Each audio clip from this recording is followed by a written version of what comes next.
রব্বি কাবা কালামে হাকিমের ভিতরে স্পষ্টভাবে ঘোষণা করে দিলেন, বাগেরহাট মোড়লগঞ্জের মুসলমান লক্ষ্য করে শুনুন, কালামে হাকিমে আল্লাহ তাআলা কি বলছেন। রব্বি কাবা কোরআনের ভিতরে বললেন, ওয়ালাকাদ ওয়াসাইনাল্লাযীনা উতুল কিতাবা মিন ক্বাবলিকুম ওয়া ইয়্যাকুম আনিত্তাকুল্লাহ। চিৎকার দিয়ে বলেন আল্লাহু আকবার। সম্মানিত বাগেরহাট মোড়লগঞ্জের মুসলমান, রব্বি কাবা আয়াত কারিমার ভিতরে ঘোষণা করে দিলেন, হে জনপদের মুসলমান, জনপদের মানুষজন, আমার বান্দা আমার বান্দি, আমি তোমাদেরকে লক্ষ্য করে বললাম, আমি তোমাদের উপরে কিছু কথা রেখেছি, আমি তোমাদেরকে কিছু বক্তব্য রেখেছি।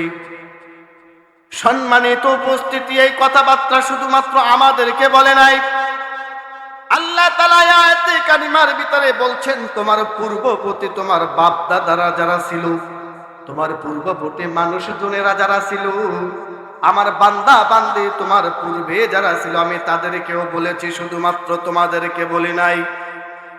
আল্লাহ তাআলা আমাদেরকে কি করতে বলেছেন আয়াতে কারিমার ভিতরে বলেন, আমি তোমাদেরকে যেমন করে বলে দিলাম, তোমার বাপ দাদা পূর্ববর্তী যারা ছিল তাদেরকে একই ঘোষণা আমি একই আয়াতের ভিতরে দিয়েছি। সেই ঘোষণাটা হলো, তোমরা আমি আল্লাহ তাআলার তাকওয়া অর্জন করো। আল্লাহ তাআলা আমাদেরকে তাকওয়া অর্জন করার কথা বলেছেন। কি অর্জন করার কথা বললেন?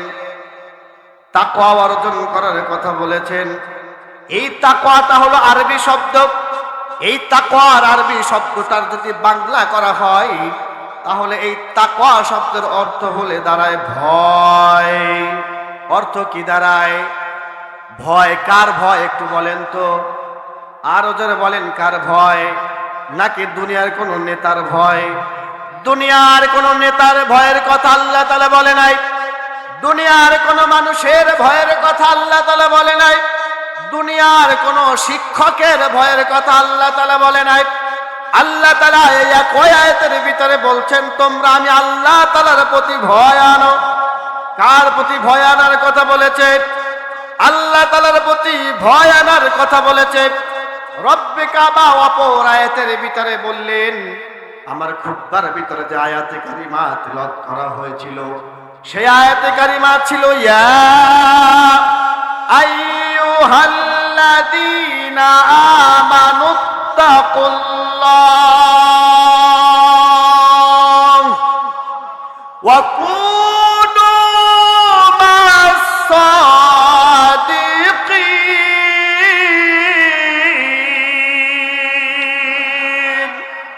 বাগেরহাট মোড়লগঞ্জ জনপদের মুসলমান, রব্বি কাবার এই আয়াতের ভিতরে বললেন, হে ঈমানদারগণ, তোমরা আমি আল্লাহ তাআলার প্রতি ভয় আনো।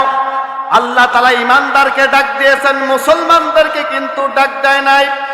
জন্মসূত্রে আপনি আমি মুসলমান হতে পারি, নামের খাতিরে আপনি আমি মুসলমান হতে পারি, কিন্তু ঈমানদার হওয়া কিন্তু কোনো সাধারণ বিষয় নয়। ঈমানদার হতে গেলে আপনাকে কিছু গুণ তৈরি করতে হবে। যেমন আপনাদের এই অঞ্চলটা হলো ঘের বাড়ির অঞ্চল, আবার অনেকে মোটর সাইকেল চালায়। আমি সাধারণ একটা উদাহরণ দিলে বুঝতে পারবেন। যারা মোটর সাইকেল চালায়, এরা কি একদিনে মোটর সাইকেল চালানো শিখছে নাকি? কয়েকদিন প্র্যাকটিস করেছে, এরপরে সে মোটর সাইকেল চালানো শিখেছে। এর জন্য তাকে পরবর্তীতে মোটর সাইকেল ওয়ালা বলা হয়। আবার যারা ঘের করে, এক দুই দিনে কিন্তু ঘের করা শিখে নাই, প্রশিক্ষণ নিতে হয়েছে, দেখতে হয়েছে, দীর্ঘদিন গেছে, ওটার উপরে কাজ করেছে, এরপরে সে ঘের করা শুরু করেছে। তারপরে কিন্তু মানুষ তাকে ঘেরওয়ালা বলা শুরু করেছে। কথা বলেন ঠিক কিনা? তাহলে সম্মানিত উপস্থিতি, একদিনে যেমন মোটর সাইকেলওয়ালা হতে পারে না, একদিনে যেমন ঘেরওয়ালা হতে পারে না, ঈমানদারও কিন্তু একদিনে হওয়া সম্ভব নয়। মুসলমান আপনি আমি একদিনে হতে পারি, আপনার আমার জন্ম মুসলমানের ঘরে হতে পারে, সেই সূত্রে আপনি আমি মুসলমান হলাম। আপনার নাম আব্দুল জলিল, আব্দুর রহমান, আব্দুল গফফার, আব্দুর রহিম, এই নামের ক্ষেত্রে আপনাকে আমাকে মানুষ মুসলমান বলতে পারে, কিন্তু ইমানদার বলতে পারে না। ইমানদার হতে গেলে কিছু গুণ অর্জন করতে হয়, যেমন আল্লাহ তাআলার পথে জিহাদ করা, নামাজ আদায় করা, রোজা আদায় করা, দান সৎকা করা, ইসলামের যত স্তম্ভ রয়েছে এই স্তম্ভগুলোর প্রতি স্থাপিত থাকাকে, দুশ্মন থেকে দূরে থাকাকে, আল্লাহ তাআলাকে আপন করে নিয়ে আমার নবীজি সাল্লাল্লাহু আলাইহি ওয়াসাল্লামের সুন্নাতগুলোকে মেনে নিয়ে সমাজে চলতে পারলে কিন্তু তাকে মানুষ ইমানদার বলে। কথা বলেন ঠিক কিনা? তাহলে সম্মানিত উপস্থিতি, ইমানদার হতে গেলে আমাদেরকে যেমন গুণ অর্জন করতে হয়, আর এই ইমানদার যারা তারা কিন্তু তাকওয়া অর্জন করতে পারে। তাকওয়ার বাংলা শব্দ হলো ভয়, আমি আগেই বলেছি।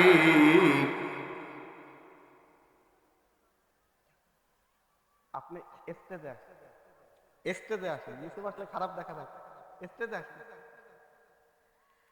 সম্মানিত উপস্থিতি, তাহলে ইমানদার হতে গেলে কিছু গুণ তৈরি করতে হয়। আপনি যখন ইমানদার হবেন তখন কিন্তু আপনার ভিতরে একটা তাকওয়া আসবে। যেমন একজন ব্যবসায়ী ব্যবসা করে, ব্যবসার ভিতরে 2 নাম্বার ব্যবসা করছে কিনা সেটা কিন্তু সে নিজে জানে। সে যদি 2 নাম্বার ব্যবসা করে তাহলে সে বুঝতে পারবে আমি 2 নাম্বার ব্যবসা করছি, আমার ভিতরে আল্লাহ তাআলার ভয় নাই। আর সে যদি 1 নাম্বার ব্যবসা করে, এলাকার যুবকেরা, এলাকার মুরব্বীরা যদি ফজরের নামাজ মসজিদে গিয়ে আদায় করে, তাহলে আপনি বুঝতে পারবেন আপনি একজন ইমানদার। কিন্তু একটু লক্ষ্য করুন, আমাদের এই সমাজে কতজন মানুষ ফজরের নামাজ জামাতের সহিত আদায় করে? এবার আপনারা একটু বলেন তো, আমাদের ইমানের ভিতরে ভেজাল আছে না নাই? যদি আমাদের ইমানের ভিতরে ভেজাল না থাকতো তাহলে অবশ্যই আমরা যখনই মুয়াজ্জিন সাহেব আসসালাতু খায়রুম মিনান নাওম বলে মসজিদের মাইকে ডাক দিতেন, আরামের ঘুমকে হারাম করে দিয়ে, প্রাণের স্ত্রীকে দূরে ঠেলে দিয়ে, কম্বল ল্যাপটপকে দূরে ঠেলে দিয়ে, রব্বে কাবার ভালোবাসাই শীতের রজনীতে, গরমের রাত্রে, ছোট রাত্রের বেলাতে আল্লাহ তাআলার ডাকে সাড়া দিয়ে আমরা মসজিদে গিয়ে রব্বে কাবার কুদরতি পায়ে সিজদা করতাম। কথা বলেন ঠিক কিনা? এটা আমরা কেন করতে পারি না? আমাদের ইমানের ভিতরে ভেজাল আছে, আমাদের ইমানের ভিতরে দুর্বলতা আছে। ও শিক্ষিত সমাজের মুসলমান, বাগেরহাটের মুসলমান, ইমানের ভিতরে যদি দুর্বলতা থাকে তাহলে কিন্তু কবরে ধরা খেয়ে যেতে হবে। কারণ এই দুনিয়াতে কিন্তু সারা জীবন বেঁচে থাকা যাবে না, সারা জীবন আপনি আমি থাকতে পারবো না। এই দুনিয়া থেকে বিদায় নেওয়ার আগে আপনাকে আমাকে তাকওয়া অর্জন করে কিন্তু বিদায় নিতে হবে। সম্মানিত উপস্থিতি, আসুন এবার তাকওয়ার দিকে আস্তে আস্তে এগোই। রব্বি কাবা বলছেন সূরাতুত তালাকের 4 নম্বর আয়াত, ওয়া মান ইয়াত্তাকিল্লাহা ইয়াজআল লাহু মিন আমরিহি ইউসরা।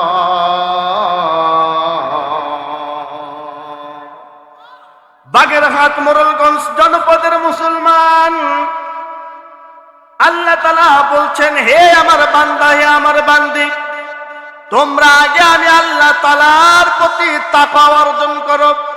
কার প্রতি তাকওয়া অর্জন করার কথা বলেছেন? আল্লাহ তাআলার প্রতি আগে তাকওয়া অর্জন করো, এরপরে তোমরা ইবাদতে শামিল হও। আমরা যদি আল্লাহ তাআলাকে আগে ভয় না করি তাহলে কিন্তু ইবাদতের ভিতরেও মন বসবে না। বসবে নাকি? যদি আল্লাহ তাআলাকে যদি ভয় না করি, নামাজের ভিতরে দাঁড়ানোর পরে আমার ব্যবসার কথা মনে পড়বে, আমার বাহিরের কথা মনে পড়বে, বন্ধুর কথা মনে পড়বে। কথা বলেন ঠিক কিনা? এর আগেই আল্লাহ তাআলা বললেন, তোমরা আগে আমি আল্লাহ তাআলার প্রতি তাকওয়া অর্জন করো, এরপরে তোমরা ইবাদতের ভিতরে শামিল হও। সম্মানিত উপস্থিতি, রব্বি কাবা পরের আয়াতে বলছেন, তোমরা যদি আমি আল্লাহ তাআলার প্রতি তাকওয়া অর্জন করতে পারো, আমি আল্লাহ তাআলার প্রতি যদি ভয় আনতে পারো, যদি আমি আল্লাহ তাআলার প্রতি ভয় আনতে পারো, তাহলে তোমাদের ভিতর থেকে শয়তান তোমাদেরকে ওয়াসওয়াসা দিতে পারবে না।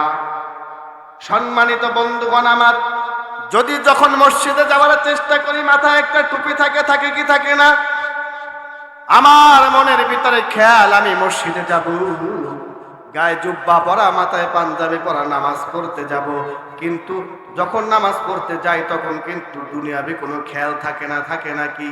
কেন থাকে না? তখন কিন্তু শয়তান মানুষকে ওয়াসওয়াসা দিতে পারে। এর জন্যই আল্লাহ তাআলা বললেন আগে তাকওয়া অর্জন করো, তারপরে ইবাদতের ভিতরে শামিল হও। যদি ইবাদতের ভিতরে শামিল হও তাহলে শয়তান তোমাদেরকে অনিষ্ট করতে পারবে না। সম্মানিত বন্ধুগণ আমার, আল্লাহ তাআলা সূরাতুল আরাফের 201 নম্বর আয়াতের ভিতরে বলছেন, ইন্নাল্লাযীনা তাকাউ ইযা মাসসাহুম তাইফুম মিনাশ শাইতানি তাযাক্কারু ফাইযা হুম মুবসিরুন।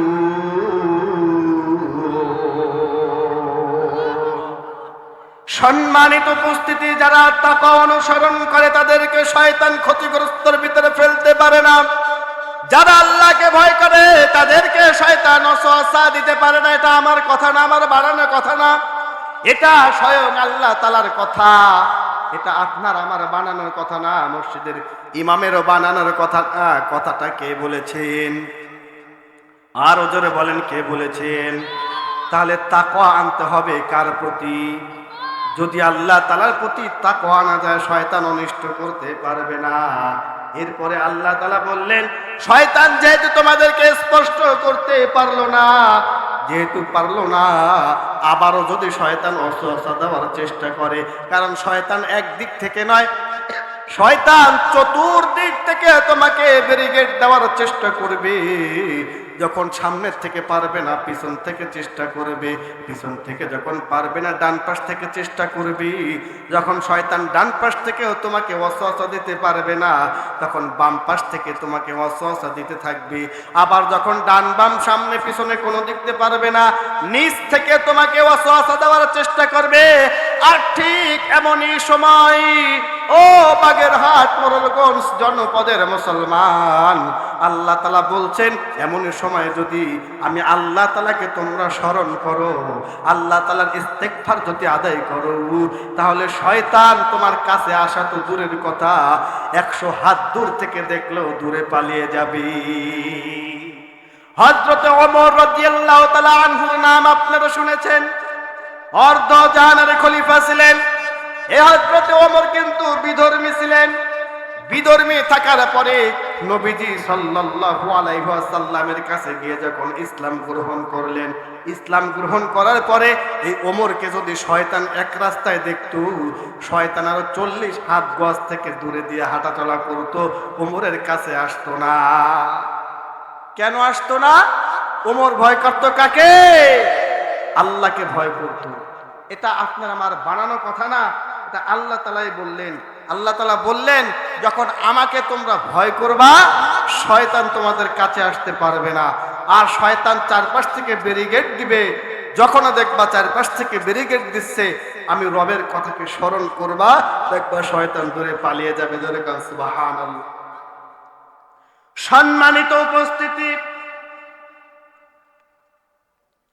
আল্লাহ তাআলা পরের আয়াতের ভিতরে বলছেন, ওয়ালাউ আন্না আহলাল কুরা আমানু ওয়াত্তাকাউ লাফাতাহনা আলাইহিম বারাকাতিন মিনাস সামাই ওয়াল আরদ। চিৎকার দিয়ে বলেন আল্লাহু আকবার। সম্মানিত বাগেরহাট মোড়লগঞ্জ জনপদের মুসলমানেরা আবার একটু লক্ষ্য করুন আল্লাহ তাআলা কি বলছেন। আয়াতে কারিমার ভিতরে আল্লাহ তাআলা বলছেন, হে ঈমানদারগণ, তোমরা তাকওয়া অনুসরণ করলে, যদি তোমরা তাকওয়া অনুসরণ করো, যদি তাকওয়া অনুসরণ করো, এই অনুসরণ করতে হবে কার প্রতি? আরো জোরে বলেন কার প্রতি? যদি তাকওয়া অনুসরণ করো তাহলে আমি তাদের জন্য ওই আসমান আর এই জমিনকে উন্মুক্ত করে দিব। সম্মানিত উপস্থিতি, এবার আপনারা বুঝে থাকলে এবার একটু বলবেন, এই জমিনকে আমাদের জন্য উন্মুক্ত নাকি? আসমান আমাদের জন্য উন্মুক্ত নাকি? এটা কারো কারো জন্য উন্মুক্ত, আবার কারো কারো জন্য উন্মুক্ত না। এবার দেখেন আমাদের ভিতর থেকে কার কার জন্য আসমান জমিন আল্লাহ তাআলা উন্মুক্ত করে দিয়েছেন, নিজের বিবেক দিয়ে খাটাবেন। আল্লাহ তাআলা বললেন, যদি আমার প্রতি তাকওয়া অর্জন করতে পারো। আমাদের এই সমাজে তাকওয়াওয়ালা মানুষ আছে না নাই? আমাদের এই সমাজে আল্লাহওয়ালা মানুষ আছে না নাই? সম্মানিত উপস্থিতি, রব্বে কাবা তাদের জন্য আসমানকে উন্মুক্ত করে দিয়েছে। মাঝে মাঝে লক্ষ্য করবেন, দেখবেন আসমান থেকে বৃষ্টি বর্ষণ হয়, জমিনটা ফেটে চুরমার হয়ে যায়, ধানও হয় না। যেহেতু এটা ঘের বাড়ির অঞ্চল, মাছগুলো মরে যায়। এরকম হয় কি হয় না? এটা কাদের জন্য হয়? আল্লাহ তাআলা বললেন, যদি আমাকে ভালোবাসো আমিও বান্দা তোমাদেরকে ভালোবাসবো। যদি আমি আল্লাহ তাআলার প্রতি তাকওয়া আনতে পারো তাহলে আমিও তোমাদেরকে দেখে রাখবো। জমিনকে উন্মুক্ত করে দিব, আসমানকে উন্মুক্ত করে দিব। এই জমি আসমান থেকে মাঝে মাঝে যখন বৃষ্টি না হয়, এই দুনিয়াতে কিছু কিছু আল্লাহওয়ালার দোয়ার বরকতে ওই আসমান থেকে বৃষ্টি বর্ষণ হয়। আবার কিছু কিছু আল্লাহওয়ালার দোয়ার বরকতে এই জমিনে ফল ফসল ফলে। কথা কন ঠিক কিনা? তাহলে এই দোয়া কিন্তু সবার জন্য কাজে লাগে না। সবাই দোয়া করলে কিন্তু আল্লাহ তাআলা কবুল করে না। কিছু কিছু মানুষের দোয়াকে কবুল করে। কাদের দোয়াকে আল্লাহ তাআলা কবুল করে? যারা আল্লাহ তাআলার প্রতি তাকওয়া অর্জন করলেন, যারা আল্লাহ তাআলাকে ভয় করলেন, আল্লাহ তাআলা তাদের দোয়াকে কবুল করে। আর যারা আল্লাহ তাআলার প্রতি তাকওয়া আনলো না, অর্জন করলো না, আল্লাহ তাআলা কিন্তু তাদের দোয়া শুনে না। শুনে? আমাদের দুনিয়ারই কথা বলি, আমি যদি আমার স্ত্রীকে ভালোবাসি তাহলে আমি একটা কথা বললে আমার স্ত্রী অবশ্যই রাখতে বাধ্য। কথা কন ঠিক কিনা? আর স্ত্রীকে যদি ভালো না বাসি, পাশের বাড়ির ভাবিকে যদি ভালোবাসি, আমি একটা কথা কেন 100 কথা আমার স্ত্রীকে বললে তার কানের ভিতরে ঢুকবে না। কথা কন ঠিক কিনা? আর যখন ঢুকবে না তখন অটোমেটিকলি মাথা মতো গরম হয়ে যাবে, দুইজনের ভিতরে রেসলিং শুরু হয়ে যায়। কথা কন ঠিক কিনা? সম্মানিত উপস্থিতি, তাহলে আল্লাহ তাআলা তাদের কথাগুলাই শুনে, যারা আল্লাহকে বিশ্বাস করে, যারা আল্লাহকে ভালোবাসে, যারা আল্লাহ তাআলার প্রতি তাকওয়া অর্জন করে। আর তাদের কথা শুনে না যারা আল্লাহ তাআলাকে ভালোবাসে না, আল্লাহ তাআলার প্রতি তাকওয়া অর্জন করে না, আল্লাহ তাআলাকে বিশ্বাস করে না। এমনও মানুষ আমাদের সমাজে আছে না নাই বলেন? আর তাদের কথা যখন শোনে না তখনই তারা বলে, কি দুনিয়াতে আসলাম, আল্লাহ একটা দোয়াও কবুল করে না। এরকম বলে কি বলে না? আপনারা একটু বলেন তো, এই দোয়া কি তার নিজের জন্য কবুল করে নাকি আল্লাহ তাআলাকে বিশ্বাস না করলে কবুল করে? বলেন। আমি যখন আল্লাহকে ভালোবাসবো অবশ্যই আল্লাহ তাআলা আমাকে ভালোবাসতে বাধ্য। কথা কন ঠিক কিনা? কারণ এই কথাগুলো আপনার আর আমার কথা না, কথাগুলো স্বয়ং আল্লাহ তাআলার কথা। কথা কন ঠিক কিনা? সম্মানিত উপস্থিতি, আসেন এবার আরেকটু সামনে এগোই। আল্লাহ তাআলা বলছেন, ইয়া আইয়ুহাল্লাযীনা আমানু ইন তাত্তাকুল্লাহা ইয়াজআল লাকুম ফুরকানা। আল্লাহু আকবার। বাগেরহাট মোড়লগঞ্জের জনপদের মুসলমান, আল্লাহ তাআলা আয়াতের ভিতরে বলছেন, হে ঈমানদারগণ, তোমরা আল্লাহকে ভয় করে তাকওয়া অবলম্বন করো। রব্বে কাবা, আমি যে আয়াতগুলা কোডেট করে নিয়ে এসেছি, তাকওয়া অর্জন করার 30টা ফল, 15টা ফল হলো পৃথিবীতে, আর 15টা ফল হলো মৃত্যুর পরে। আমি যে আয়াতগুলা কোডেট করে নিয়ে এসেছি আমার হাতের ভিতরে লেখা রয়েছে। প্রত্যেকটা আয়াতের ভিতরে আল্লাহ তাআলা তাকওয়ার কথা বলেছেন।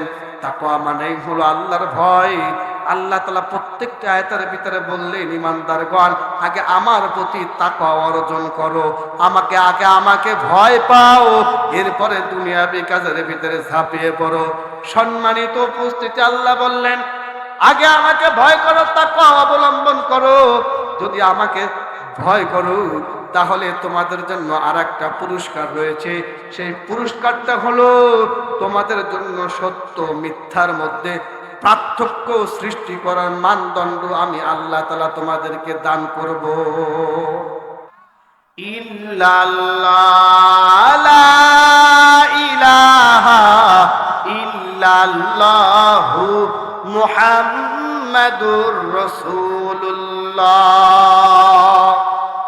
সম্মানিত উপস্থিতি, আল্লাহ তাআলা যেহেতু আয়াতের ভিতরে বললেন তোমরা যদি আমি আল্লাহ তাআলার প্রতি তাকওয়া অর্জন করো, ভয় আনো, তাহলে সত্য মিথ্যা বলার মানদণ্ড আমি তোমাদেরকে দান করব। আল্লাহ তাআলা শুধুমাত্র এতটুকু বলে ক্ষান্ত হয় নাই। সম্মানিত উপস্থিতি, একই আয়াতের ভিতরে রব্বে কাবা বললেন তোমরা যদি আমি আল্লাহ তাআলার প্রতি তাকওয়া আনো তাহলে আমি তোমাদেরকে অভাবনীয় রিজিক দান করব। সুবহানাল্লাহ। কালকে সকালবেলা বলবেন বাসায় গিয়ে।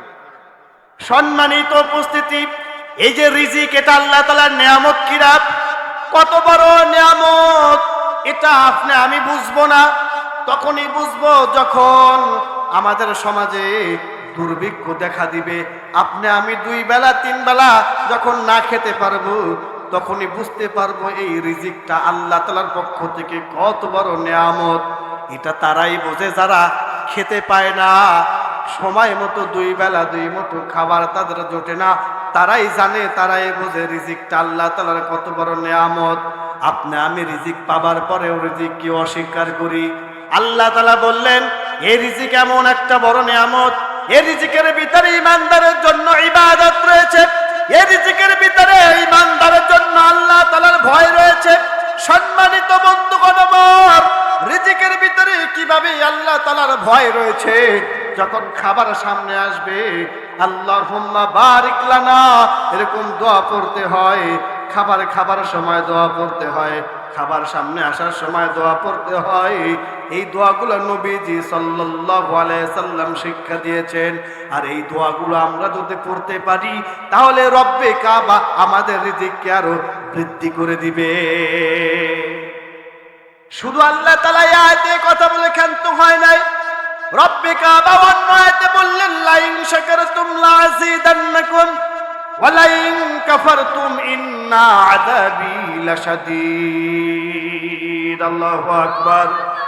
রব্বে কাবা বললেন বান্দা বান্দিরে আমার নিয়ামত পাওয়ার পরে যদি কোনো বান্দা বান্দি সে নিয়ামতের শুকরিয়া আদায় করে তাহলে আমি আল্লাহ তাআলা তার নিয়ামতকে আস্তে আস্তে করে বৃদ্ধি করে দেই।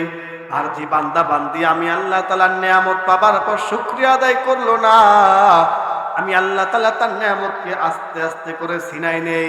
শুধুমাত্র তাই নয়, আল্লাহ বললেন একই আয়াতের শেষের অংশে ইন্না আযাবি লাশাদীদ, নিশ্চয় আমি কঠিন আযাবের ভিতরে তাদেরকে গ্রেফতার করব। কাদের গ্রেফতার করবে? যারা আল্লাহ তাআলার নিয়ামত পাওয়ার পরে শুকরিয়া আদায় করলো না। এর জন্য আল্লাহ তাআলা রিজিকের কথা আয়াতের ভিতরে বললেন যখন এই রিজিক আল্লাহ তাআলা বাড়িয়ে দিবেন আমাদেরকে অবশ্যই এই শুকরিয়া আদায় করতে হবে। আমরা যদি শুকরিয়া আদায় না করি আল্লাহ তাআলার ঘোষণা অনুযায়ী রিজিককে ছিনাই নেবে, নিয়ামতকে ছিনাই নেবে এবং কঠিন আযাবের ভিতরে আমাদেরকে গ্রেফতার করা হবে। আমরা কি কঠিন আযাবের ভিতরে গ্রেফতার হতে চাই নাকি? চাই নাকি? কে আমরা চাই না। এর জন্য আমরা সব সময় সর্বদা রব্বে কাবার প্রতি শুকরিয়া আদায় করতে পারবো তো ইনশাআল্লাহ? আজকের মাহফিলে আপনারা আসলেন, বসলেন, চাতক পাখির মতো আপনারা আলোচনা শুনছেন। আমার ভাই ইমদাদুল হক সুলতানি সাহেব একটু পরে মঞ্চে চলে আসবে। এই যে আপনারা আসলেন, বসলেন, কষ্ট করতেছেন, এটাও কিন্তু আল্লাহ তাআলার একটা নিয়ামত। দেখুন কত মানুষ এলাকাতে ঘুরে বেড়াচ্ছে, কত মানুষ কত ধান্দায় রয়েছে, কিন্তু তারা এখানে বসতে পারলো না, শুকরিয়া আদায় করতে পারলো না। আর তাদের মতো এই অঞ্চলে আজকের আর তাদের মতো কপাল পোড়া কিন্তু আর কেহ নাই। এখানে যদি আজকে গানের কনসার্ট করা হতো যুবকদেরকে জায়গা দিয়ে পারা যেত না। কিন্তু এখানে আজকে কোরআনের কথা হচ্ছে, এই কোরআনের কথাগুলো কিন্তু আবার সবাই নিতে পারে না, কারো কারো গায়ে লাগে, সবাই শ্রবণ করতে পারে না। যাদেরকে আল্লাহ তাআলা চয়েস করে, যাদেরকে আল্লাহ তাআলা ভালোবাসে, যাদেরকে আল্লাহ তাআলা চয়েস করে, গেজেট করে, তাদেরকেই রব্বি কাবা এই কোরআন হাদিসের কথাগুলো শোনার মতো সুযোগ করে দেয়। আলহামদুলিল্লাহ, রব্বি কাবা আমাদেরকে আজকে কোরআনের কথাগুলো শোনার মতো সুযোগ করে দিয়েছে। এটাই আজকের জন্য, আমাদের জন্য ওই আসমানের নিচের জমিনের উপরে সব থেকে বড় নেয়ামত। কথা বলেন ঠিক কিনা? তাহলে সবাই শুকরিয়া আদায় করে আলহামদুলিল্লাহ, আরো আসতে বলেন আলহামদুলিল্লাহ। সম্মানিত উপস্থিতি, লক্ষ্য করুন, আল্লাহ তাআলা পরের আয়াতে বললেন, ওয়ামাই ইয়াত্তাকিল্লাহা ইয়াজআল লাহু মাখরাজাও ওয়া ইয়ারযুকুহু মিন হাইসু লা ইয়াহতাসিব। একই কথা রব্বি কাবা বললেন, যদি আমি আল্লাহ তাআলাকে ভয় করু, আমি আল্লাহ তাআলার প্রতি যদি তাকওয়া অর্জন করু, তাহলে আমি তোমাদেরকে রিজিক দান করব, তোমাদেরকে রিজিক আমি বাড়িয়ে দেব। সম্মানিত উপস্থিতি, এবার আসলে একটু সামনে গাই। রব্বি কাবা বললেন, যারা তাকওয়া অর্জন করবে তারা আল্লাহ তাআলার বন্ধু। কার বন্ধু? আল্লাহ তাআলার বন্ধু। আপনারা যারা এখানে বসেছেন, মুরব্বি টাইপের যারা রয়েছে, দাড়ি পাকা রয়েছে, এখন আমি যদি গিয়ে ওই মুরব্বিকে বলি, ভাই তুমি আমার বন্ধু, তাহলে এটা কি মেনে নেবেন? কেউ মেনে নেবে? সমাজ মেনে নেবে? দেখেন আল্লাহ তাআলা কেমন দয়ার আল্লাহ, মায়ার আল্লাহ। আল্লাহ তাআলা বললেন, যারা তাকওয়া অর্জন করবে তারা হলো আমার বন্ধু। এখানে বয়সের কোনো কথা বলে নাই, দাড়ি পাকা মুরব্বীদের কথা বলে নাই, আমার মতো ইয়াং যুবকের কথা বলে নাই, আমার থেকে ছোট্ট ছোট্ট শিশু সোনামণিদের কথা বলে নাই। আল্লাহ তাআলা বললেন, ইন আউলিয়াউহু ইল্লাল মুত্তাকুন।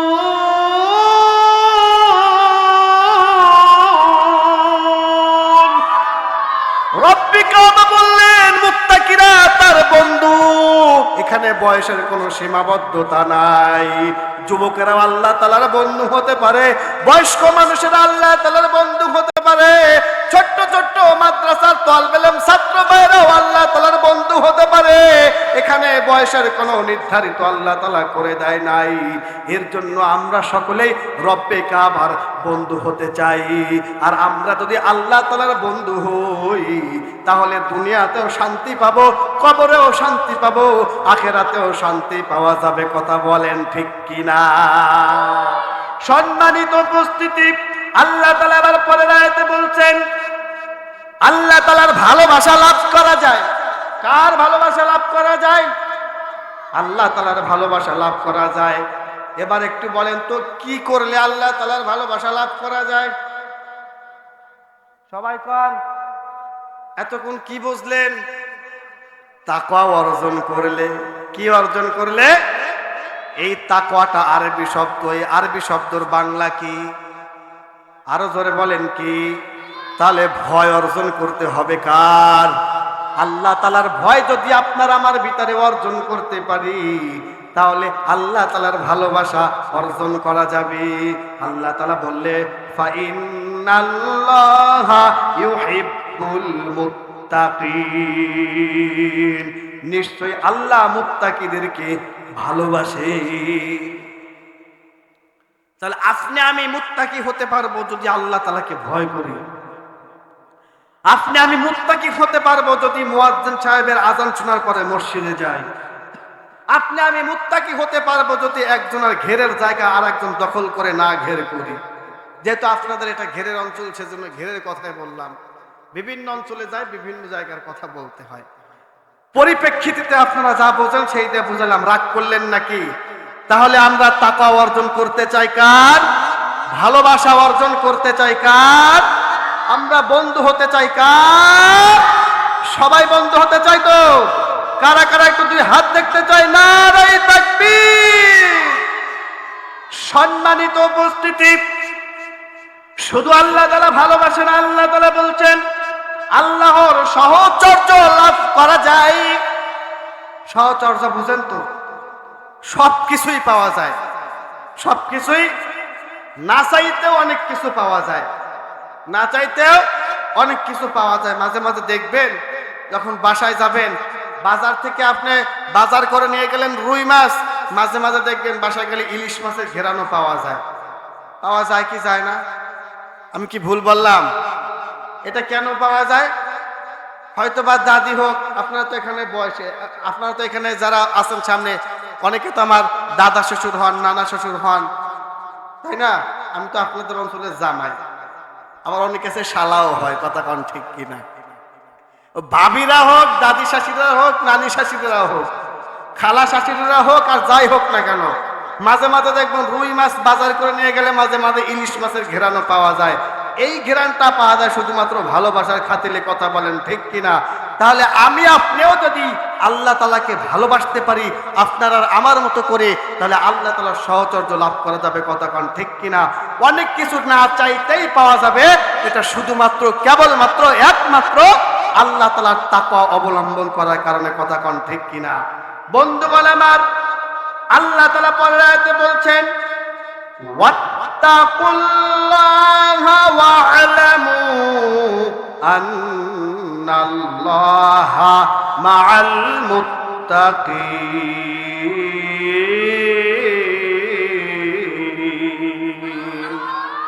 রব্বে কাবা বলে, যারা আল্লাহকে ভয় করে, যারা আল্লাহকে ভয় করে এবং তার সীমা লঙ্ঘন থেকে দূরে থাকে, সীমা লঙ্ঘন থেকে যারা দূরে থাকবে, সীমা লঙ্ঘন বলতে আমরা কি বুঝি? সম্মানিত উপস্থিতি লক্ষ্য করুন, আল্লাহ তাআলার সীমা লঙ্ঘন হলো, আল্লাহ তাআলা আমাদেরকে যাকাত দিতে বলেছেন। যারা ধনী ব্যক্তি রয়েছে তাদের উপরে যাকাত দেওয়া ফরজ, আর প্রত্যেকটা মানুষের উপরে নামাজ পড়া ফরজ, কথা বলেন ঠিক কিনা? প্রত্যেকটা মানুষের উপরে অসুস্থ ব্যক্তি ব্যতীত রমজান মাসের রোজা রাখা ফরজ, কথা বলেন ঠিক কিনা? ও দুনিয়ার মুসলমান, আল্লাহ তাআলা বললেন যারা আল্লাহ তাআলাকে ভয় করবে এবং সীমা লঙ্ঘন থেকে দূরে থাকবে, অর্থাৎ আল্লাহ তাআলার সীমা লঙ্ঘন বলতে আমরা এটাই বুঝতে পারি সংক্ষেপে, নামাজ ছাড়া যাবে না, মানুষের হক নষ্ট করা যাবে না, মানুষকে গালি দেওয়া যাবে না, মানুষকে খারাপ নজরে দেখা যাবে না। আমরা যদি এই কাজগুলো যদি করতে পারি তাহলে কিন্তু আমরা আল্লাহ তাআলার সীমা লঙ্ঘন থেকে দূরে থাকতে পারবো, কথা বলেন ঠিক কিনা? আর যারা এই সব কাজ থেকে দূরে থাকতে পারবে তারাই আল্লাহ তাআলাকে ভয় পাবে, আর আল্লাহ তাআলা তাদেরকে মুত্তাকি বলেছে। আল্লাহ তাআলা তাদেরকেই মুত্তাকি বলেছে। তারা যদি মুত্তাকি হয় আল্লাহ তাআলা তাদেরকে কি করবেন? আল্লাহ তাআলা তাদেরকে সাহায্য করবেন। মানুষ যেমন বিপদে পড়ে যায়, বিপদে পড়ার পরে মানুষ মানুষের কাছে সাহায্য চায়, কিন্তু ইমানদার যারা, মুত্তাকি যারা, আল্লাহ তাআলা প্রতি তাকওয়া অর্জন করবে যারা, তারা দুনিয়ার কোনো মানুষের কাছে সাহায্য চেতে পারে না, তারা দুনিয়ার কোনো মানুষের কাছে হেল্প চাইতে পারে না, তারা একমাত্র শুধুমাত্র কেবলমাত্র রব্বে কাবার কাছে সাহায্য চাইবে, কথা কোন ঠিক কিনা? কারণ তাকওয়া অর্জন করেছে আল্লাহ তাআলার প্রতি, আল্লাহ তাআলাকে ভালোবেসেছে, আল্লাহ তাআলাকে ভয় করেছে, আর আল্লাহ তাআলাই বলেছে যদি আমি আল্লাহর প্রতি তাকওয়া অর্জন করো, আমি আল্লাহ তাআলাকে যদি ভয় করো, তাহলে সর্বপ্রকার বিপদ থেকে, মুসিবত থেকে উদ্ধার করব শুধুমাত্র আমি আল্লাহ তাআলা। দুনিয়ার কোনো মানুষ তোমাকে উদ্ধার করতে পারবে না, বরঞ্চ দুনিয়ার মানুষ তোমাকে আরো বিপদ থেকে বিপদে ফেলাইতে পারে, কথা কোন ঠিক কিনা? তাহলে আমরা সাহায্য চাবো কার কাছে? তাকওয়া অর্জন করব কার? নাকি দুনিয়ার কোনো মানুষের? দুনিয়ার কোনো মানুষের তাকওয়া অর্জন করা যাবে? যাবে না। আজান হবে সাথে সাথে মসজিদে চলে যাব, আল্লাহ তাআলার ভয় অটোমেটিকলি আপনার আমার ভিতরে চলে আসবে, কথা বলেন ঠিক কিনা? সামনে রমজান আসতেছে, এই রমজানের রোজা রাখা আমাদের জন্য ফরজ, কথা কোন ঠিক কিনা? এই রোজা যদি রাখতে পারি তাহলে এই তাকওয়া অর্জন করা হবে। এই রোজাটা হলো তাকওয়ার একটা অংশ, রোজা তাকওয়ার একটা অংশ। আপনি নামাজ পড়বেন, মানুষ দেখবে, সমস্যা নাই। দান সদকা করবেন, অনেকে গোপনে করে, ডান হাত থেকে করে, বাম হাতে জানে না, ঠিক আছে। আবার কিছু কিছু দান আছে মানুষের সামনে ওপেনলি করা জায়েজ আছে। কেন জায়েজ আছে? প্রতিযোগিতামূলক আপনি দান করবেন। ভাই দান করলো, তার দান করা দেখে আমারও মনে চাইতে পারে উনি 10 টাকা দিছে, আমি 15 টাকা দিব। এরকম দান করা যায় যাচ্ছে ওপেনলি, কথা কন ঠিক কিনা? তাহলে এই যে রমজান মাসে যে রোজা রাখা, এটা কি মানুষ দেখে? দেখে না। এটা কি মানুষ দেখে? আমি মানুষের সামনে বলতে পারলাম আজকে রোজা রাখছি, কিন্তু মসজিদের ভিতর ঢুকে আশেপাশে তাকালাম কেউ নাই, পানি 2 ডুব মেরে দিলাম, ব্যাস কাম সারা। এ আল্লাহ ছাড়া কেউ দেখে না, দেখছে? তাহলে রোজাটা কার জন্য? আল্লাহ তাআলার জন্য। এই রোজা কিন্তু একমাত্র আল্লাহ তাআলা ছাড়া অন্য কেউ দেখে না। এর জন্য আসন্ন রমজানেও রোজা রাখতে হবে, কথা কন ঠিক কিনা? সম্মানিত উপস্থিতি, আপনি যদি মুত্তাকি হন, আমল তো আপনি সারা জীবনই করলেন, বুঝবান হওয়ার পরে আমল করলেন, কিন্তু আপনার আমলটা আল্লাহ তাআলা কবুল করলো কিনা তার কোনো নিশ্চয়তা নাই। আছে নাকি? আছে নাকি? কোনো নিশ্চয়তা নাই। আপনি লক্ষ লক্ষ টাকা খরচ করে মক্কা মদিনায় গিয়ে হজ করলেন, এই হজ কবুল হবে কিনা আপনি জানেন না। আপনি নামাজ পড়তেছেন, আপনি রোজা রাখতেছেন, দান সদকা করতেছেন, মসজিদ মাদ্রাসা করতেছেন, এগুলো ভালো কাজ, এই আমলগুলা করতেছেন, কিন্তু এই আমলগুলা আল্লাহ তাআলা কবুল করে কিনা তার কোনো নিশ্চয়তা নাই। কিন্তু আল্লাহ তাআলা বললেন, ইন্নামা ইয়াতাকাব্বালুল্লাহু মিনাল মুত্তাকিন।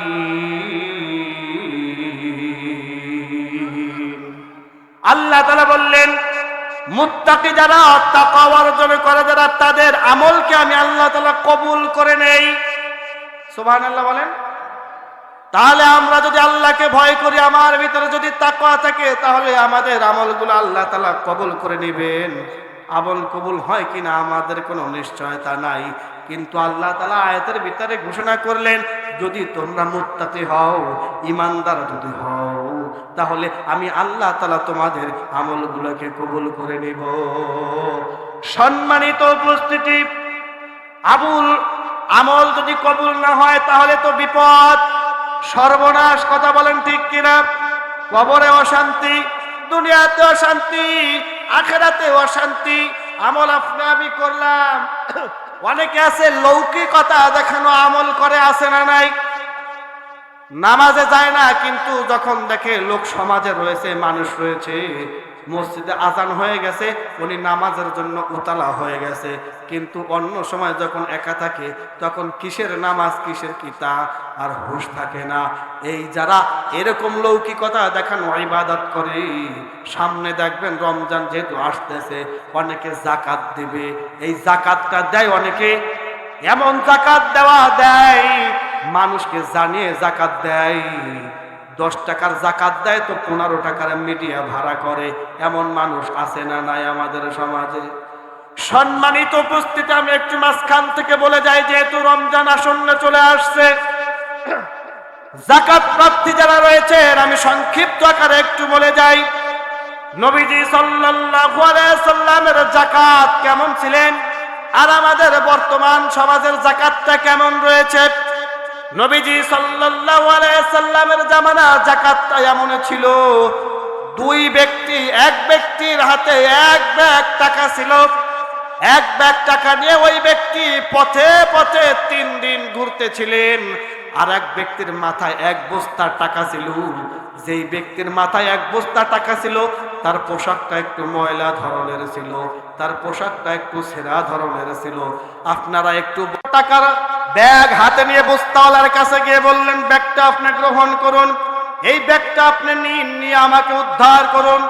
যার মাথায় টাকার বস্তা ছিলেন, ওই ব্যক্তি বলল, ভাই আপনি যে আমাকে ব্যাগটা দিচ্ছেন, এটা কিসের ব্যাগ আগে একটু আমাকে বলেন। ব্যাগওয়ালা বলল, ভাই আমি এই মক্কার অলিতে গলিতে আজকে 1 দিন নয়, 2 দিন নয়, 3 দিন ধরে ঘুরতেছি মানুষকে যাকাত দেওয়ার জন্য, কিন্তু যাকাত দেওয়ার মতো কোনো মানুষ আমি খুঁজে পাচ্ছি না। সাথে সাথে যার মাথায় টাকার বস্তা ছিল, লোকটি ধমক দিয়ে বলে, দূর মিয়া, আপনি আমাকে 1 ব্যাগ টাকা দিচ্ছেন, মক্কার অলিতে গলিতে মাত্র 3 দিন ঘুরতেছেন, আপনি আমাকে গরিব মনে করেছেন, আমার পোশাকটা নোংরা দেখেছেন, ছেঁড়া দেখেছেন, আপনি একটু লক্ষ্য করে দেখুন আমার মাথায় যে বস্তাটা রয়েছে এটা সাধারণ কোনো বস্তা নয়, এটা কোনো ঘাস বা কোনো গরু ছাগলের খাবার নয়। আমার মাথার বস্তা আপনার ব্যাগের থেকে অনেক বড়। আমার মাথার বস্তার ভিতরে টাকা রয়েছে। আমি এই টাকাগুলো মক্কার অলিতে গলিতে, আপনি তো 3 দিন ঘুরেন, আমি 3 দিন নয় 4 দিন নয়, আজকে 1 সপ্তাহ ধরে ঘুরতেছি, যাকাত দেওয়ার মতো মানুষ খুঁজে পাই না। সম্মানিত উপস্থিতি, এটা ছিল নবীজি সাল্লাল্লাহু আলাইহি সাল্লামের জামানার যাকাত। আর আজকে আমাদের সমাজের যাকাত গুলো এমন হয়ে গেছে, ফুলহাতা বাজারে আর কিছুদিনের পরেই দেখবেন একটা সাইনবোর্ড লেখা দেখবেন। বস্ত্রালয়ের দোকানে যখন যাবেন ওইখানে একটা সাইনবোর্ড লেখা দেখবেন, এখানে যাকাতের শাড়ি পাওয়া যায়, এখানে যাকাতের লুঙ্গি পাওয়া যায়। ও সম্মানিত উপস্থিতিরা, আপনারা একটু বলেন তো, শিক্ষিত সমাজের মুসলমানেরা, আল্লাহ তাআলা কি এমন কোন বিধান দিয়েছে যে লুঙ্গি আর শাড়ির ভিতরে যাকাতটা সীমাবদ্ধ? কথা বলেন, দিছে নাকি? এমন কোন প্রতিদান, এমন কোন সিস্টেম আল্লাহ তাআলা দেয় নাই। যাকাত তো এটা গরিবের হক, এই গরিবের হক আপনার কাছে আল্লাহ তাআলা রেখেছে। এটা লুঙ্গি আর শাড়ির ভিতরে সীমাবদ্ধ নয়। আর শাড়ি লুঙ্গি দেয় তো দেয়, এমন দেওয়া দেয়, কোন মহিলাকে যাকাতের শাড়ি দিলে ওই শাড়িটা 3 দিনের বেশি পরা সম্ভব হয় না, লুঙ্গিটা 3 দিনের বেশি পরা সম্ভব হয় না। না না না, এমন যাকাত চলবে না। আমাকে যদি লুঙ্গি আর শাড়ি দিয়ে যাকাত আদায় করতে হয়, আমার স্ত্রী যদি 5,000 টাকা দামের শাড়ি পরে, আমি আমার এলাকার গরিব মানুষদেরকে 5,000 টাকা দামের শাড়ি দিব। আর আমি 5,000 টাকা দামের লুঙ্গি ব্যবহার করি, যদি আমাকে লুঙ্গি দ্বারাই যাকাত আদায় করতে হয়, 300 টাকা দামের লুঙ্গি নয়, 400 টাকা দামের লুঙ্গি নয়, আমি 5,000 টাকা দামের লুঙ্গি পরি, আমার এলাকার গরিব মানুষটাকে 5,000 টাকা দামের লুঙ্গি দিব। কথা বলেন ঠিক কিনা? সম্মানিত উপস্থিতি, যাকাতটা এইভাবে আদায় করতে হবে। আর এইভাবে আদায় না করতে পারলে, আমি একটু বলে যাই, লক্ষ্য করুন বন্ধুগণ আমার, ভোটের আগের দিন রাতের বেলা চোর আর চোরনি যেমন মানুষের দরজায় গিয়ে টোক্কা দিয়ে দিয়ে টাকার বান্ডিল দেয় আর বলে আমাকে ভোট দিও, ও সম্মানিত উপস্থিতি, আপনার যাকাতটা ঠিক ওই ভোটের প্রার্থীর মতো আদায় করতে হবে। রাতের আধারে আপনি বেরিয়ে যাবেন, আপনার এলাকার মানুষকে আপনি চিহ্নিত করবেন কে অনাহারে রয়েছে, কে খাদ্যদ্রব্যের অসুবিধায় রয়েছে, কার অসুস্থতা রয়েছে, কে দুর্ভিক্ষের ভিতরে রয়েছে, আপনি তাদেরকে যাকাত আদায় করবেন। রাতের বেলা তার বাড়িতে যাবেন, বাড়িতে যাবার পরে তার দরজায় নক করবেন, নক করার পরে আপনার যতটুকু যাকাত দেওয়ার সামর্থ্য থাকে তার হাতে টাকাটা বুঝাই দিয়ে আসবেন। কারণ তার যে প্রয়োজন রয়েছে, ওই প্রয়োজন আপনি আর আমি কিন্তু শেষ করতে পারবো না কি? আমরা যদি তার হাতে টাকাটা উঠাই দিতে পারি, তাহলে সে তার প্রয়োজন মতো টাকাটা ব্যবহার করবে। কথা বলেন ঠিক কিনা? আর যাকাতটা যদি আপনি এইভাবে আদায় করেন, আমি খোদার কসম আজকে স্টেজে বসে বলে গেলাম, রাতের আধারে যখন আপনি মানুষকে এইভাবে যাকাতটা আদায় করবেন, পরের দিন সকালবেলা যখন আপনার সাথে দেখা হবে, তখন কি যাকে আপনি যাকাত দিলেন উনি কি আপনার থেকে মুখ ফিরে নিয়ে অন্য দিক দিয়ে যেতে পারবে? সবাই বলেন, যেতে পারবে? অবশ্যই আপনার সাথে যখন দেখা হবে, গরিব মানুষটি মুখে একটি হাসি নিয়ে আপনাকে আল্লাহ তাআলার দেওয়া সেই সালাম দিবে। কথা বলেন ঠিক কিনা? আসসালামু আলাইকুম ওয়া রাহমাতুল্লাহ বলে আপনার জন্য আল্লাহর কাছে দোয়া করবে। কথা কোন ঠিক কিনা? তাহলে আমাদের সমাজের যাকাতটা এইভাবে হওয়া উচিত। কথা বলেন ঠিক কিনা? আল্লাহ তাআলা আমাদের সকলকে তৌফিক এনায়েত করুক। সকলে বলেন আমিন। সম্মানিত উপস্থিতি, আলোচক একটু পরেই চলে আসবে, কিছুক্ষণের মধ্যে চলে আসবে। আমি একখানা হাদিসও তেলাওয়াত করেছিলাম, আমি হাদিসে কারিমা তেলাওয়াত করেছিলাম আমার মা বোনদের জন্য। অত্র অঞ্চল থেকে অনেক মা বোনেরা পদ্মার আড়ালে আলোচনা শুনছেন। আমি যেহেতু আপনাদের এলাকার জামাই, সেহেতু আমার খালা শাশুড়ি আর মামি শাশুড়ি যারা রয়েছে, ভাবি যারা রয়েছে, তাদের প্রতিও আমার কিছু ওয়াজ করার দরকার এবং দায়িত্ব বলে আমি মনে করি। এই দায়িত্ব আমার আছে না নাই? একটু লক্ষ্য করুন বাবাজিরা, আমি যে আয়াতে কারিমা তেলাওয়াত করেছিলাম, আমি আলোচনা ফিনিশিং করতে পারি না, এর জন্য দুঃখিত, ক্ষমা চাচ্ছি। কিন্তু আমার মা বোনেদের জন্য যে হাদিস তেলাওয়াত করেছিলাম তাদেরকে একটু টাচ দেওয়া দরকার। আল্লাহর নবী হাদিসের ভিতরে স্পষ্টভাবে ঘোষণা করে দিলেন, আল মারআতু ইযা সাল্লাত খামসাহা ওয়া সামাত শাহরাহা ওয়া আহসানাত ফারজাহা ওয়া তাআত বা'লাহা ফালতাদখুল মিন আইয়ি আবওয়াবিল জান্নাতি শাআত। সম্মানিত উপস্থিতি, নবীজি সাল্লাল্লাহু আলাইহি ওয়াসাল্লাম এই হাদিসের ভিতরে চারটি কাজের কথা বলেছেন। আমার পর্দার আড়ালে মা বোনেরা যারা রয়েছেন আপনারা একটু লক্ষ্য করুন। আমরা সকলেই জানি 3 মহিলা যেখানে সারা বাংলাদেশ সেখানে, 5 মহিলা যেখানে সারা পৃথিবী সেখানে। ও মা, অনেক মা বোনেরা আপনারা উপস্থিত হয়েছেন জানি ভালো করে। আল্লাহর নবীর হাদিস থেকে আপনাদের জন্য কথা বলছি। আপনারা মাথা বিল দাও দিয়ে বাদ দেন, কথা বলা বাদ দেন। লক্ষ্য করুন, নবীজি আপনাদের জন্য 4টি কথা বলেছে। কয়টি কথা বলেছে? আপনারা সামনে যারা রয়েছেন মুখস্থ করে নেন, বাসায় গিয়ে ওয়াজ শোনাবেন ভাবিদেরকে, আমার দাদিদেরকে, নানিদেরকে ওয়াজটা শোনাবেন। আল্লাহর নবী মা বোনদের 4টি কাজের কথা বলেছে। তারা যদি 4টি কাজ করে তাহলে আল্লাহ তাআলা তাদের 4টি কাজ করার জন্য জান্নাতের ভিতরে 8টি দরজা খুলে দেবে। চিৎকার দিয়ে বলেন সুবহানাল্লাহ। তাহলে কয়টি কাজ করতে হবে? কয়টি দরজা খুলবে? 8টি দরজা খুলবে।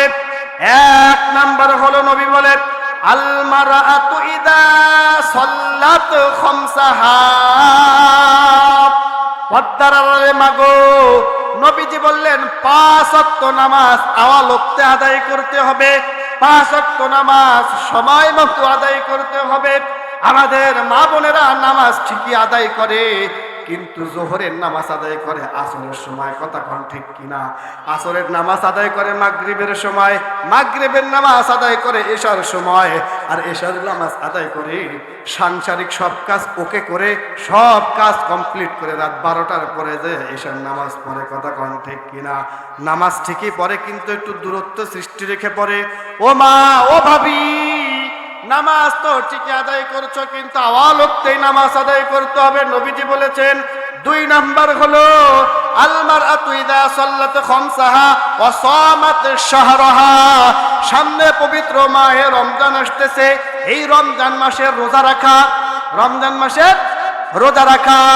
সম্মানিত উপস্থিতি, আমাদের থেকে মা বোনেরা রোজা রাখায় ফার্স্ট। আপনি আমি রোজা নাও রাখতে পারি, কিন্তু তারা বেশি বেশি করে রোজা রাখে। তার গরুটা অসুস্থ হয়ে পড়লে একটা মান্যত করে, আমার গরু সুস্থ হয়ে গেলে রোজা রাখবো। তার কোনো কিছু হলে মান্যত করে, আমার এটা পূর্ণ হয়ে গেলে রোজা রাখবো। এরকম মান্যত করে কি করে না? তাহলে রোজা রাখা আমাদের থেকে তারা ফার্স্ট, তারা এগিয়ে। এটার তো বিকল্প অন্য কিছু নাই আছে। সম্মানিত উপস্থিতি, রোজা রাখায় ফার্স্ট। আপনি আমি রোজা রমজান মাসে না রাখলেও ওই মহিলা কষ্ট করে রোজা রেখেও দুপুরবেলা ভাত পাখায়া ঘেটেতে হাত ধরে খাবে, বুড়া খা, সোনার মতো খা। আমি বিটি রোজা রাখছি, এরপর আমার ছাড় দেও নাই, আমার এদের রান্না করাইছিস। এরকম ভুল করেন না। ভুল করা যাবে? এরকম ভুল করেন না। সম্মানিত উপস্থিতি, 2টা গেল। 3 নাম্বার হলো স্বামীর খেদমত করা। কার খেদমত করা? সম্মানিত উপস্থিতি, ভাবিরা যারা রয়েছে, আমার শাশুড়ি আম্মা জানেরা যারা পর্দার আড়ালে রয়েছে, শ্বশুরদের কিভাবে খেদমত করে তা শ্বশুররাই জানে। ভাবিরা আমার ভাইদের খেদমত কিভাবে করে এটা আমার ভাইরাই ভালো করে জানে। এই যদি আমাদের খেদমতে ত্রুটি হয় তাহলে এটা আমাদের ব্যর্থতা, এটা জেনে রাখেন। কারণ আমি যদি আমার স্ত্রীকে ভালোবাসি, আমি যদি আমার স্ত্রীকে ভালোবাসতে পারি, অবশ্যই আমার স্ত্রীও আমাকে ভালোবাসতে বাধ্য। কথা কোন ঠিক কিনা? এর জন্য আমাদের যদি ভালোবাসায় ত্রুটি থাকে, অবশ্যই ত্রুটিটাকে বিচ্ছিন্ন করে ভাবিদের কাছ থেকে ভালোবাসা আদায় করে নিতে হবে। কথা কোন ঠিক কিনা? পারবো তো ইনশাল্লাহ? সবাই পারবো তো? কারা কারা পারবো? 2 হাত দেখি, নারায়ে তাকবীর। এই আপনার যারা হাত উঠালেন তাহলে নিশ্চয়ই আপনাকে ভালোবাসেন না ভাবি।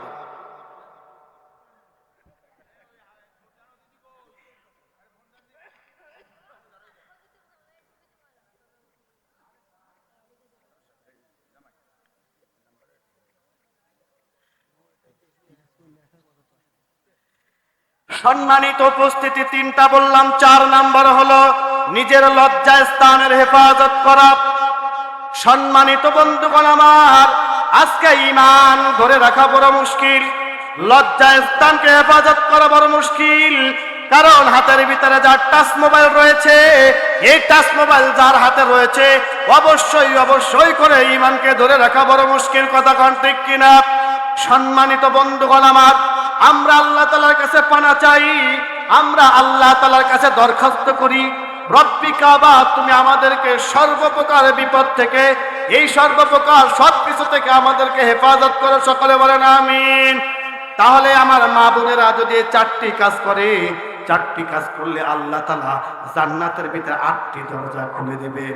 1 নাম্বার বিষয় ছিল 5 ওয়াক্ত নামাজ সময় মতো আদায় করা। 2 নাম্বার বিষয় ছিল রমজানের রোজা রাখা। 3 নাম্বার বিষয় ছিল স্বামীর ইতাআত করা, স্বামীকে বেশি বেশি করে ভালোবাসা। 4 নাম্বার ছিল নিজের লজ্জা স্থানের হেফাজত করা। ও মা, পদ্মার আড়ালের আমার মা গো, আপনারা যদি এই 4টা কাজ আদায় করতে পারেন, তাহলে আপনাদের জন্য জান্নাতে যাওয়ার আর কিছু থাকে না। একদম সহজ কথা, বলেন ঠিক কিনা? আমরা পুরুষ মানুষ, আমাদের জন্য কষ্ট হলেও আপনারা এই 4টা কাজ আদায় করলে আল্লাহ তাআলা অবশ্যই আপনাদেরকে জান্নাতে দেবে। কথা কোন ঠিক কিনা? বন্ধুগণ আমার, এবার আসুন, মেহমান এখনই চলে আসবে। মেহমান আসার আগ পর্যন্ত আমি আপনাদেরকে আরেকটু বিরক্ত করি। আজকের মাহফিল যেহেতু উত্তর ফুলহাতা হাফিজিয়া মাদ্রাসার উদ্যোগে, আপনারা সকলেই জানেন আজকে এখানে হাফেজ ছাত্রদেরকে দস্তরবন্দি করা হবে। আজকে তাদের মাথায় পাগড়ি পরিয়ে দেওয়া হবে। কত সম্মান! এটা হলো দুনিয়ার সম্মান। ও ফুলহাতার মুসলমানেরা, এবার একটু লক্ষ্য করুন, আজকে এখানে যাদেরকে পাগড়ি পরানো হবে তারা তো ভাগ্যবান। কারণ কি? তারা কোরআনকে তাদের সিনার ভিতরে ধারণ করতে পেরেছে। তাদেরকে হাফেজ সাহেব বলা হয়। আপনার এই অঞ্চলে এমন মানুষ রয়েছে, ক্ষমতার জোরে তার পাশ থেকে মানুষ হাঁটতে পারে না, টাকার জন্য মানুষ হাঁটতে পারে না, কিন্তু যখন ওই ব্যক্তিটি অতিক্রম হয়ে দূরে চলে যায়, অপর ব্যক্তি কিন্তু পিছন থেকে তার গালাগালি দেয়। হয় কি হয় না? কিন্তু আজকে এখানে যাদেরকে পাগড়ি পরানো হবে, নিশ্চয়ই গরিব ঘরের সন্তানেরা, টাকা নাই, ক্ষমতা নাই, গাড়িওয়ালা না, বাড়িওয়ালা না, কিন্তু আজকের থেকে তাদের নামের শেষে একটি শব্দ যোগ হবে। একটি শব্দ যোগ হবে, সেইটা হলো সাহেব। কথা কোন ঠিক কিনা? হাফেজ সাহেব বলে তাদেরকে ডাকা হবে। এই সাহেব নামের অর্জনটা কিন্তু সবাই আদায় করতে পারে না। পারে নাকি? আপনার সন্তানকে আপনি যদি এইভাবে কোরআনের হাফেজ বানান, আজকে এখানে তাদেরকে সম্মানিত করা হবে। কাল কিয়ামতের ময়দানে আল্লাহ তাআলা সবার সামনে আপনাকে সম্মানিত করবে। এখানে আজকে হাফেজ সাহেবদেরকে যেমন ভাবে পাগড়ি পরানো হবে, কিয়ামতের ময়দানে আপনি হাফেজ সাহেবের পিতা মাতা হওয়ার কারণে আল্লাহ তাআলা কিয়ামতের দিন পৃথিবীর সকল মানুষের সামনে আপনার মাথায় আল্লাহ তাআলা নূরের তাজ পরাই দিবেন। জোরে কোন সুবহানাল্লাহ। সম্মানিত উপস্থিতি, সন্তানকে হাফেজ বানালে লাভ আছে। ডাক্তার বানালে দুনিয়াবি লাভ থাকতে পারে, ইঞ্জিনিয়ার বানালে দুনিয়াবি লাভ থাকতে পারে, নেতা বানালে দুনিয়াবি লাভ থাকতে পারে। আর সন্তানকে যদি কোরআনের হাফেজ বানান, সন্তানকে যদি আলেম বানান, দুনিয়াতেও লাভ আছে, আখিরাতেও লাভ আছে। আছে না নাই? সম্মানিত উপস্থিতি, ছোট্ট একটা উদাহরণ দিলে বুঝবেন। মনে করেন আমার পিছনে একটা মশা পড়লো। এখন আমি যদি এই ভাইকে বলি, ভাই আমার পিছনে মশা পড়েছে, আপনি একটু চুলকাই দেন, উনি হয়তো বা ঠিক জায়গা মতো চুলকাই দিতে পারবে না। আমি বলবো ওইখানে আর একটু নিচে, ভাই নিচে দেন, নিচে দেবে, ওইখানে বা একটু পাশে দেন। এরকম হবে কিনা? বিষয়টা এরকম হবে। ও সম্মানিত মুসলমান, লক্ষ্য করুন, আপনার সন্তানকে আপনি যদি কোরআনের আলেম বানান, আপনার সন্তানকে যদি আপনি কোরআনের হাফেজ বানান, আপনার পিছনে চুলকানি লাগলে আপনি খাউজাইলে ঠিক জায়গা মতো লাগবে। আর আপনার মৃত্যুর পরে আপনার সন্তান যদি আলেম হয়, আপনার সন্তান যদি কোরআনের হাফেজ হয়, তাহলে আপনার সন্তান আপনার জানাজার নামাজের ইমামতি করবে। আর যখনই আপনার সন্তান নামাজের ইমামতি করবে রে যুবক, তখনই কিন্তু যখন আপনার খাওয়া আপনার জায়গা মতো লাগবে, আপনার সন্তান ইমামতের মুসল্লায় দাঁড়ানোর সাথে সাথে আল্লাহু আকবার বলে তাকবীরে বানবে, সাথে সাথে দুই চোখ বে টপ টপ করে পানি ঝরবে। ও সম্মানিত বাগেরহাটের মুসলমান, যখন ইমামের চোখ থেকে টপ টপ করে পানি পড়বে, আল্লাহ তাআলা তখন ফেরেশতাদেরকে ডাক দিয়ে বলবে, রে ফেরেশতা, ইমামদের চোখ থেকে কেন পানি পড়ে? ফেরেশতারা ডাক দিয়ে বলবে, রে মালিক, আজকে এমনই মাইয়াতকে সামনে নিয়ে এমন এক ইমাম দাঁড়িয়েছে, ওই মাইয়া অন্যকে ভোনা, ও মাইয়া অন্যকে ভোনা, ওই হলো ইমামের পিতা, ওই হলো ইমামের মাতা। আর যখন ইমামের পিতা মাতাকে সামনে নিয়ে আপনার সন্তান ইমামতি করবে, আল্লাহ তাআলা ডাক দিয়ে বলবে, রে ফেরেশতা, ইমামকে ডাক দিয়ে বলে দাও, ওর পিতা মাতার কবরে আযাব হবে না, ওর পিতা মাতার সারা জীবনের গুনাহ আমি আল্লাহ তাআলা মাফ করে দিলাম। তাহলে এবার একটু বলেন, সন্তানকে আলেম বানালে লাভ না ক্ষতি? আরো জোরে বলেন, লাভ না ক্ষতি? মাদ্রাসাতে সন্তানকে ভর্তি করবেন। যুবক বন্ধুগণ যারা রয়েছেন, আল্লাহ তাআলা যাদেরকে সন্তানাদি দান করেছেন, আপনারা আপনাদের সন্তানদেরকে কোরআন শিখাবেন, হাদিস শিখাবেন। ডাক্তার ইঞ্জিনিয়ার বানালে হয়তোবা দুনিয়াবি লাভ হবে, আর যদি সন্তানকে আলেম বা হাফেজ বানান, দুনিয়ায় লাভবান হবেন এবং আখিরাতেও লাভবান হবে। কথা কোন ঠিক কিনা? আরো জোরে বলেন ঠিক কিনা? তাহলে আমাদের নাতি নাতনি যারা রয়েছে, সন্তানদের আদি যারা রয়েছে, আমরা কি একটু প্রতিজ্ঞাবদ্ধ হতে পারি? আমাদের সন্তানাদি, আমাদের নাতিপুতি যারা আছে, আমরা অবশ্যই মাদ্রাসায় কোরআনের হাফেজ বানাবো, কোরআনের আলেম বানাবো। রাজি আছি তো ইনশাআল্লাহ? কারা কারা একটু দুই হাত দেখতে চাই? নারায়ে তাকবীর!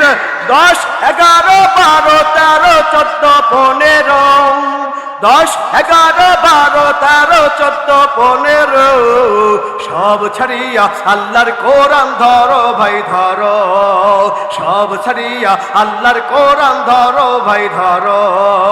10, 11, 12, 13, 14, 15, 10, 11, 12, 13, 14, 15, সব ছাড়িয়া আল্লাহর কোরআন ধরো ভাই ধরো, সব ছাড়িয়া আল্লাহর কোরআন ধরো ভাই ধরো।